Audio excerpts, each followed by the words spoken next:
When comparing German and American crossovers, typically the German car tends to be costlier and have more power and luxury.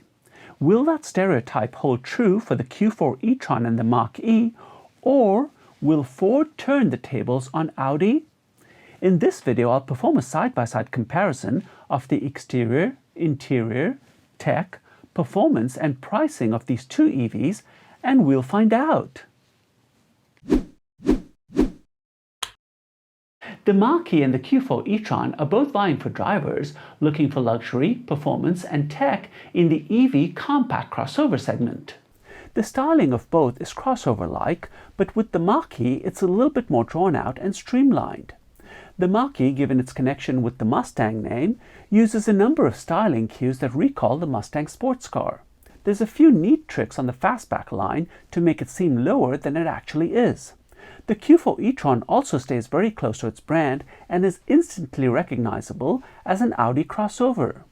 The Q4 comes in two body styles, a regular roof and a fastback roof. The bold, athletic look with angular wedge-like shapes is an attractive one. Chunky crossovers aren't usually aerodynamic, but Audi has designed in a series of features like air curtains, an adjustable cooling inlet, a paneled underbody, and in the case of the Sportback, a fastback line along with a spoiler to improve the aerodynamics. The result is the drag coefficient of 0.28 for the Q4 and 0.26 for the Sportback. Interestingly, even though the Mach-E has a more streamlined appearance, it has a higher drag coefficient of 0.29. Both cars have fake grills. In the Mach-E, it's a body-colored panel, whereas in the Q4, it's a pattern panel, which, to me, looks better. I think both manufacturers have done a great job with the exterior styling. It's nice to see the American Ford be able to stand shoulder to shoulder with its European counterparts, which usually tend to be more stylish. When it comes to dimensions, the Mach-E is 5 inches longer and has a wheelbase that is almost 9 inches longer. So does that longer wheelbase translate into more interior dimension for the Mach-E? Not quite. The front and rear legroom dimensions are almost the same. What that extra length allows for is a frunk in the Mach-E, while the Q4 doesn't have one. The Mach-E's frunk is also washable and has a drain, making for some fun front gate parties. But the Audi does seem to make better use of its shorter layout, because even though it doesn't have a frunk, the total cargo space is greater than the Mach-E's. For the interior, the Mach-E goes with a minimalist look, one completely different and more upscale than the rest of its models. There's a 10.2-inch digital cluster, but the focus is on the portrait-oriented 15.5-inch infotainment touchscreen with an integrated dial. The Audi's interior intentionally looks very much like any other Audi. The infotainment is through a 10-inch or 11.5-inch MMI screen, and there is a 10-inch digital instrument cluster with Audi's virtual cockpit. When it comes to seats, Ford offers the ActiveX synthetic material that we've seen in other Fords before. The GT trim gets bucket seats with sustainable MECO inserts.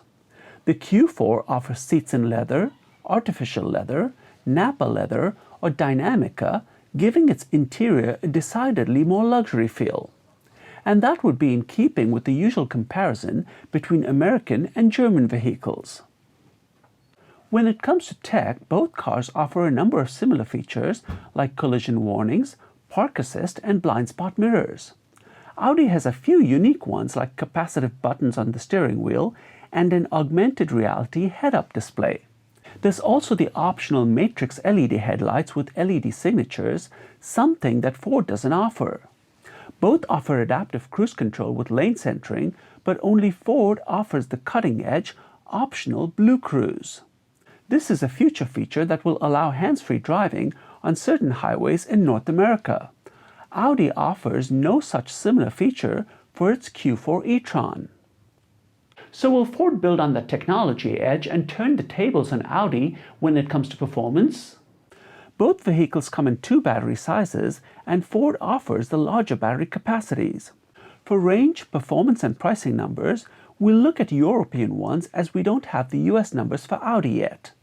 Given that Ford has larger batteries, it also has longer range, but when you look at a kilometer per kilowatt hour number, they are quite comparable.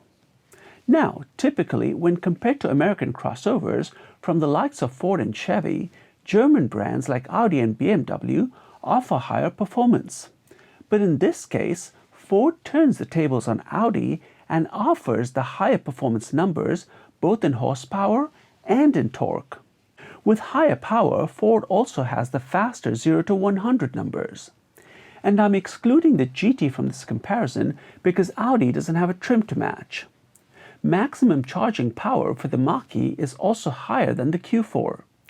One performance metric where Audi beats Ford is towing, where the Q4 can tow more than the Mach-E. What emerges from this performance comparison is that while the Mach-E is a Ford crossover, it is also a Mustang, and that sports car DNA gives it a stronger performance profile than that of its German competitor.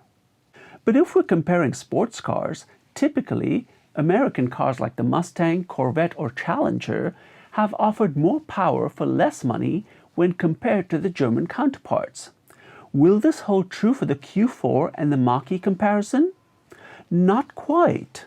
In its own twist, Audi turns the tables on Ford when it comes to pricing. Across the board, the Audi has a starting price less than that of the Ford. Of course, keep in mind that the Ford also has a larger battery and more range, but by being more expensive than the Audi, Ford loses that traditional power to price advantage. And while I haven't done a detailed apples to apples pricing comparison, the difference between the two is quite large to make up with smaller adds of different features. So, with the tables turned, which one would you buy? The performance-oriented American Mach-E or the more affordable German Q4 e-tron? Let me know in the comments below. And if you would like me to compare the Q4 e-tron to another competitor, let me know the name of that car too. Please give the video a like, share your comments below, and subscribe to the Driver Download.